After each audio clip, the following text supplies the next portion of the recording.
Dwak again. Feels like stepping into a forgotten paradise.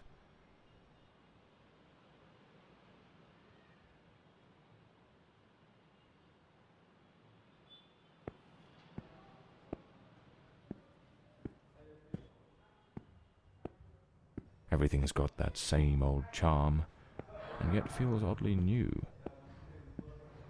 This hospital stint's given me a bit of a new outlook. Maybe I'll take it a shade easier from now on, sticking to cases that don't demand a trip to the morgue.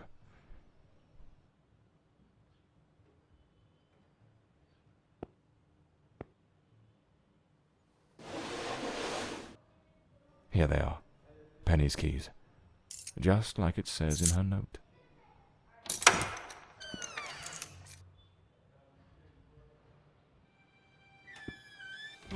Penny's desk. I ought to give her a ring. So this is Peter. That smug grin's got "Punch Me" written all over it. The murder weapon from the cadaver collector case. The case of the Red Shoes murder. One of the most complicated I've faced. Even the coppers missed it. My files. Cases, clients, debts. Too many debts. Far too. The umbrella with a bullet hole. Souvenir from the marksman case. Nearly lost my hat on that one. My desk, strangely tidy. Normally it's buried under papers, notes, bits of evidence. Penny must have wanted to leave everything spick and span before she walked out on me. Another one of my cards. But this one has my last name circled.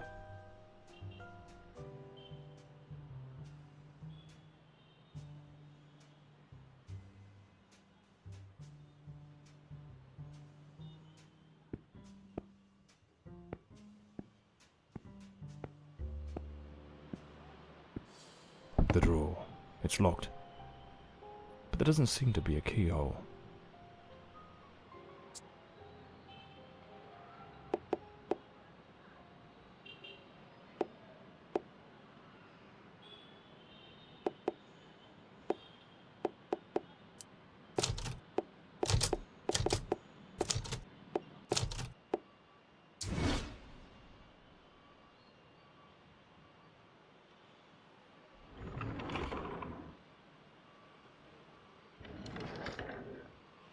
Amazing how this little gadget can reveal the devil in the details.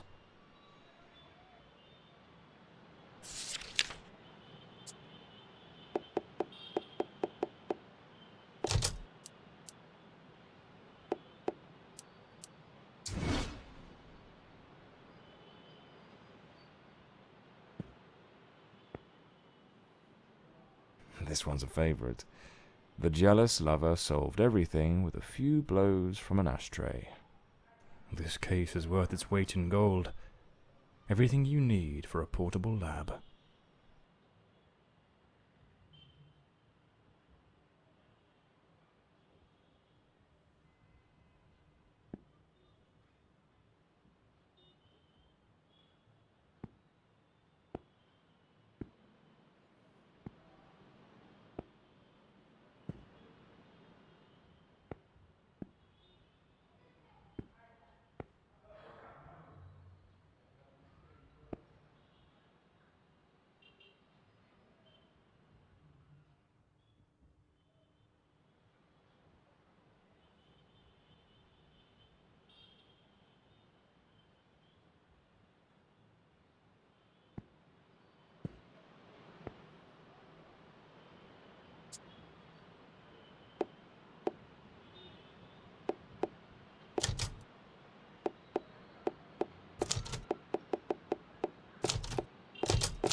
The Scarlet Page. I trust Penny didn't go snooping through my things while I was away. Oh, my apologies, madam. I didn't hear you come in. I was a bit distracted. Good afternoon, Mr. Morley. I trust your assistant informed you of my visit as promised. My apologies. I was rather engrossed and didn't notice your arrival. To whom do I owe the honour of this meeting? Lady Margaret Fordside, the 4th Countess of Bloomsbury. Lady Margaret, could you tell me what brings you here today? How can I assist you? I shall endeavour to be as candid as possible. 20 years ago, when my daughter was just 18, she was brutally murdered. It happened at our family estate, Bloomsbury Manor. Someone slipped into the house unnoticed, and upon reaching her room, delivered 5 fatal stab wounds to her chest, lungs, and heart. The police, eager to close the case, hastily blamed and condemned 2 violent thieves who clearly had nothing to do with her death. The investigation was closed, and justice was never served. I am prepared to offer you £30,000 if you take on this case, and a further £30,000 if you can solve it and bring the true killer to light.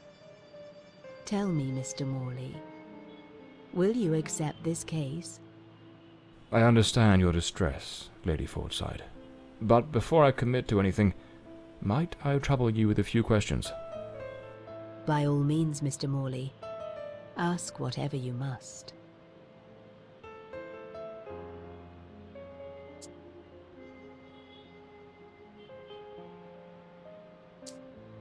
A case that's been cold for 20 years. You certainly don't make it easy for me, Lady Margaret. What made you decide to seek out a detective now? For over 2 decades, I've fought tirelessly to have the case reopened, to prove that the real murderer escaped justice. But all in vain. Neither solicitors nor well-meaning police friends, nor even journalists hungry for a dark story have managed to uncover anything.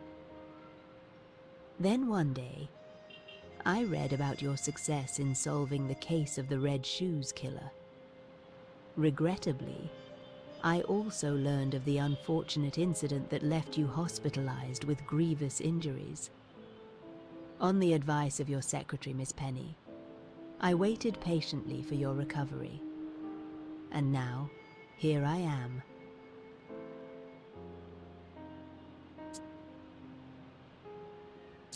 Tell me about Bloomsbury Manor. Do you still reside there? After Elodie's death, I abandoned the estate. I couldn't bear to remain there, to live within those walls. Even now, when I visit the manor, it still feels as though I can hear her footsteps echoing through the halls, her voice humming that old melody, the delusions of an old woman who has mourned her daughter for far too long. Mr. Morley, no mother should ever have to bury her child. Should you accept the case, Bloomsbury Manor would likely be the best place to begin the investigation. I shall not impede your work, as I now reside at Bedford Square, in the heart of the city.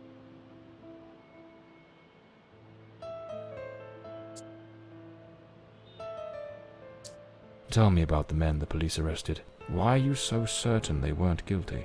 2 days after the murder, the police arrested a pair of violent thieves who were terrorizing the county at the time. Though they swore their innocence in my daughter Elodie's death, their criminal record completely undermined their defense. Seizing the opportunity, the police locked them away for their other crimes, and the case was closed. But what has always struck me as suspicious is that nothing was stolen on the night my Elodie was killed. If those thieves were truly the culprits, why would they murder her and then leave without taking a single piece of silver? It doesn't add up, Mr. Morley.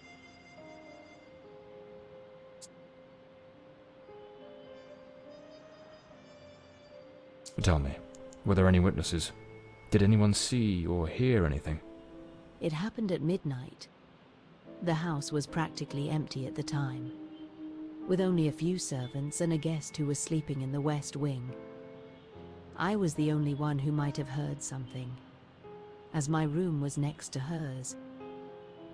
Unfortunately, I had taken a sleeping draught and fell into a deep slumber. It is a decision I shall regret for the rest of my days. Well, I believe I have all the information I need to get started. I accept the case and will begin the investigation immediately. I'm pleased to hear that. My butler will bring you the £30,000 tomorrow morning. Now, if you'll excuse me, I have matters to attend to. Once you uncover the culprit, contact me at once, and I shall promptly deliver the remaining £30,000. Please, Mr. Morley, unravel this harrowing mystery that has tormented me for so long.